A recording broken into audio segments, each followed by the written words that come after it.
Hello everyone, welcome back to my YouTube channel.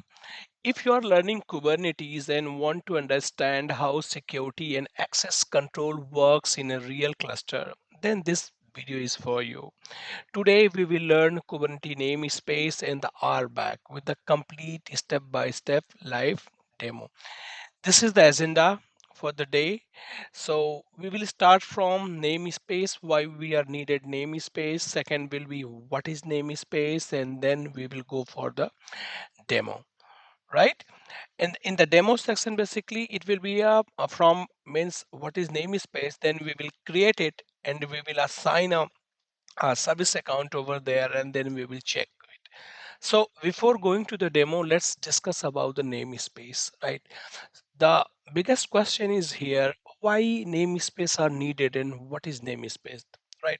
So in a production Kubernetes cluster, multiple teams and applications share the same cluster.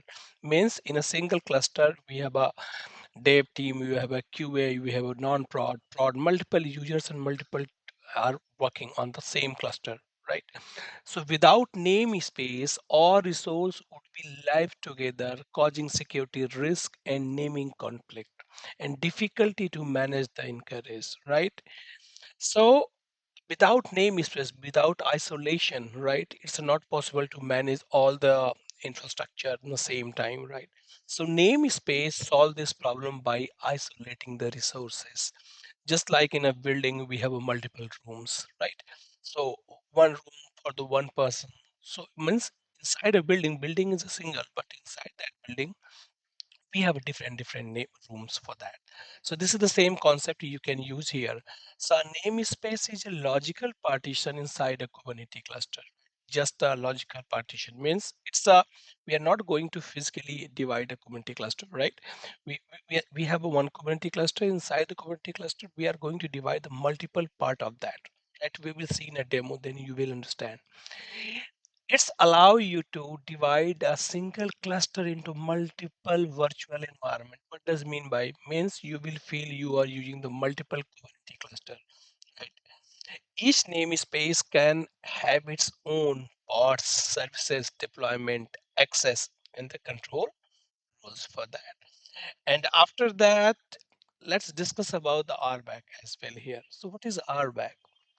RBAC is basically role-based access control. Defines who can do what inside a Kubernetes cluster. Namespace basically isolate the resources, right?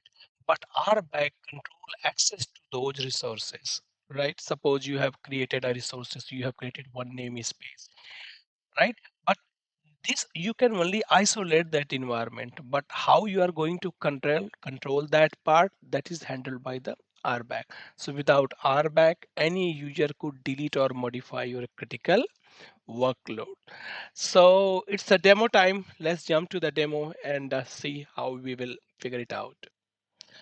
Okay, so this is my work environment where we are going to learn how we're going to configure. This is my local Kubernetes cluster, right? And you can once you'll start your Minikube or any environment where you are using the Kubernetes cluster, let's first check your node status. So what is the command for that? kubectl, right? Get nodes.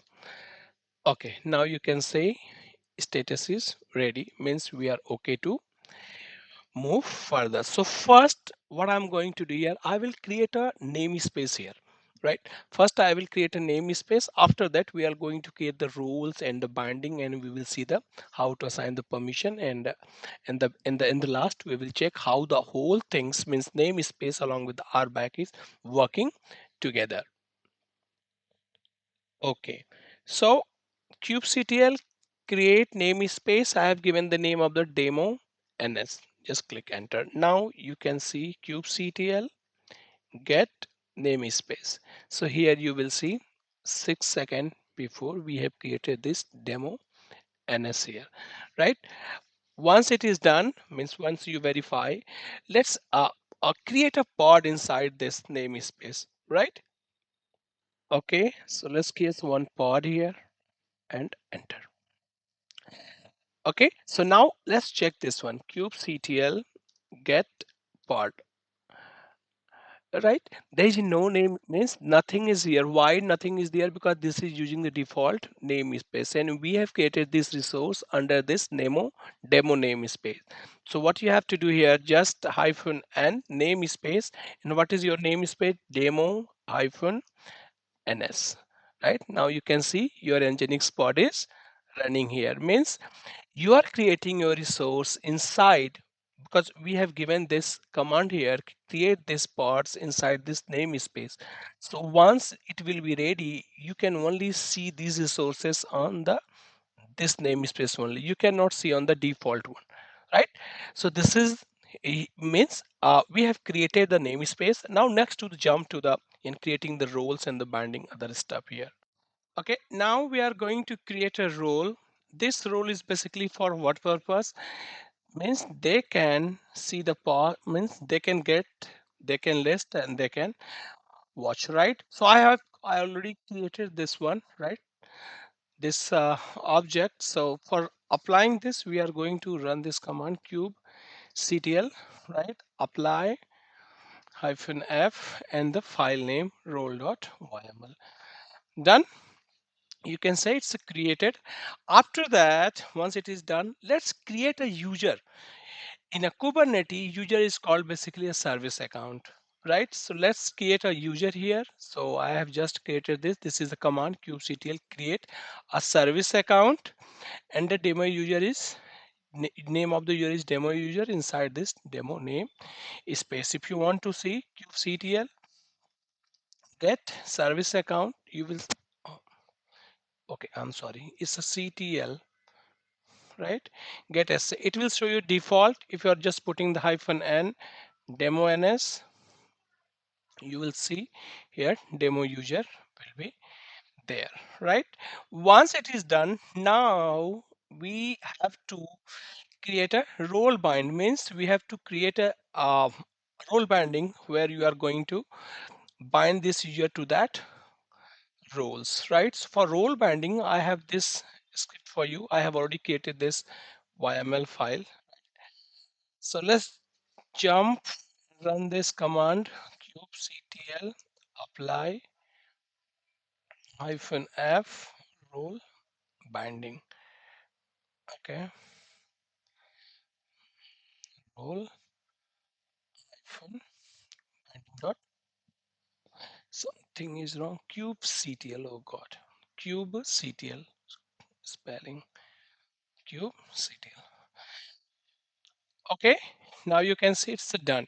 So means now what next, right? It is done.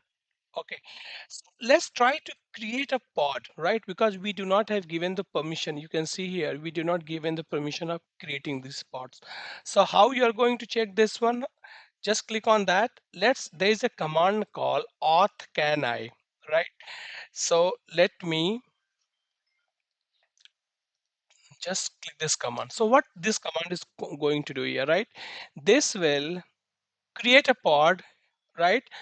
Using your service account which we have created inside this namespace cluster. Click enter. What is the output? No, you cannot create it. If I'm just changing from here, means I don't want to create, just I want to list. I want to get here. Okay, then you will see this is the yes here. So overall, this is the way where you can create your RBAC role. Okay, means what you have to do, you have to create one service account, then you have to create one role. After that, you have to bind this role with the service account, right? And then you can, so in a real environment, in a production environment, you will see these things a lot, because we are giving the limited access to the every user. Means you will never find a user who has a complete administration power, means they have full authority on the Kubernetes cluster. No, we will divide our Kubernetes cluster in the different zone, right? After that, we are putting this rollback so that we can control the user. And it is good for our environment. Thanks for watching, right? And we will meet in next video. Thank you so much.